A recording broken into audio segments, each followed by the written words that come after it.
Қайырлы күн кітапқұмар қауым. Бүгінгі шолуымыз қазақ прозасына өзгеше өрнек, ғажайып сыр-сипат әкелген көрнекті қазақ жазушысы, балалар әдебиетінің классигі Бердібек Соқпақбаев шығармашылығына арналады. Шоқтығы биік бірегей жазушы, балалар әдебиетінің бағбаны атанған Бердібек Соқпақбаев 1924 жылы 15 қазанда Алматы облысы бұрынғы Нарынқол, қазіргі Райымбек ауданы Қостөбе ауылында дүниеге келді.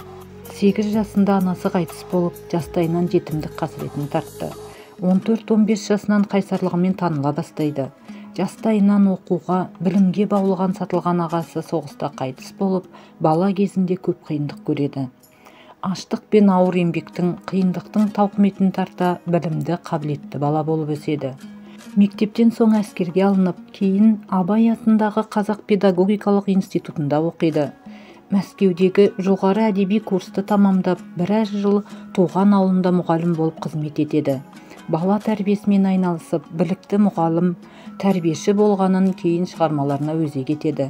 1952-1970 жылдары Балдырған, Жұлдыз, Қазақ әдебиеті басылымдарында, Қазақстан Жазушылар одағында қызмет атқарады.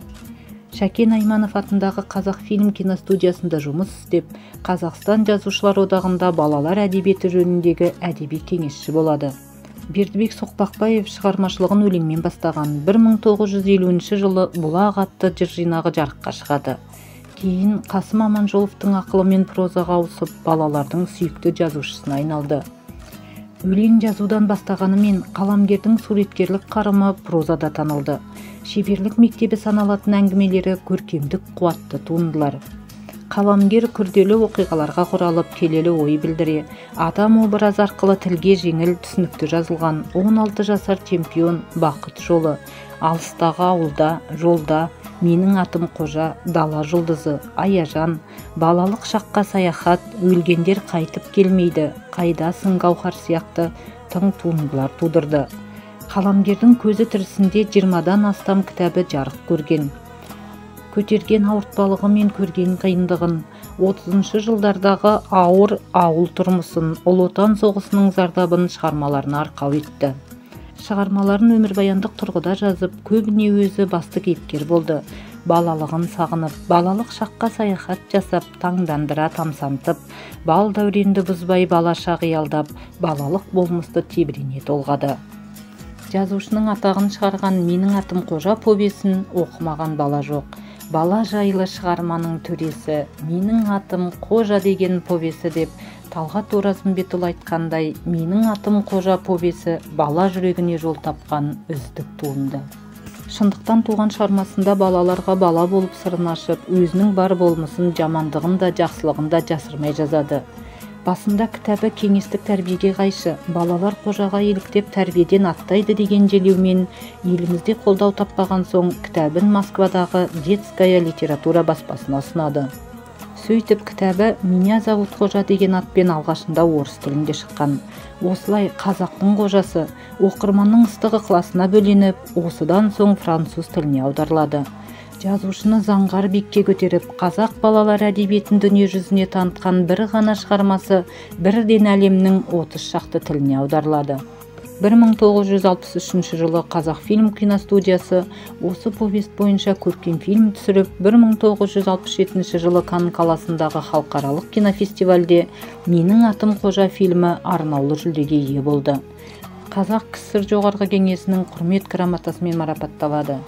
Осыдан басқа отбасына арналған «Қайдасың Гауһар», қазақ ауылының өмірі мен тіршілігін суреттейтін «Бақыт жолы», өзім туралы повесттері жасөспірімдердің ғана емес, ересектердің де жүрегінен орын тапқан.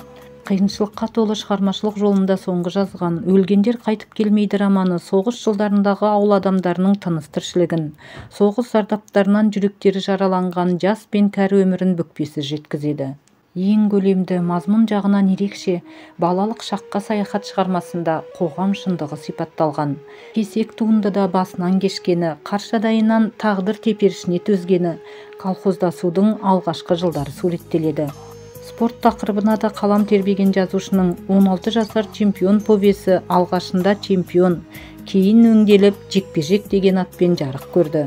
Шығармада бокстан әлем чемпионы атағын иеленген ауыл баласы Мұраттың табандылығы мен еңбекқорлығы балаларды қатаң тәртіп, табандылық, төзімділікке баулиды. Жазыпта көрдім мен де өлең, жазыпта көрдім қара сөз. Ертеме кешпе мен де өлем, өлмейді тек дана сөз деп өзі айтқандай, бала да, дана да құмарта қызық оқитын, балалар өмірін шынайы сүйіспеншілікпен бейнелейтін кітаптары өміршең өлмес мұра. Бірнеше буын өкілдерінен тұратын кішкене оқырмандардың құрметіне бөленген тамаша туындыларын аз ғана уақытта айтып өту мүмкін емес. Сіздерді Бердібек Соқпақбаевтың шығармашылығымен қысқаша таныстыруға тырыстық. Алдағы уақытта шығармашылығын талдауды жалғастыратын боламыз. Кітапханамызға келіп, Баура балар айшықты шығармаларын оқып, рухани байи түсіңіздер. Келесі кездескенше сау болыңыздар.